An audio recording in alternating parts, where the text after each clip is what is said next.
এই যে তিতা করলা সুন্দর লাউ ধরছে। ছাদের উপরে শাকের লাউ।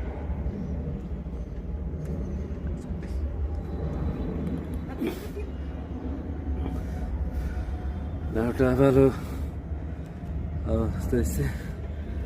বরবটি আছে, এখানে কিছু বড় বরবটি হয়েছে সাথে মাশাআল্লাহ। বরবটি আরো আছে ভিতরে।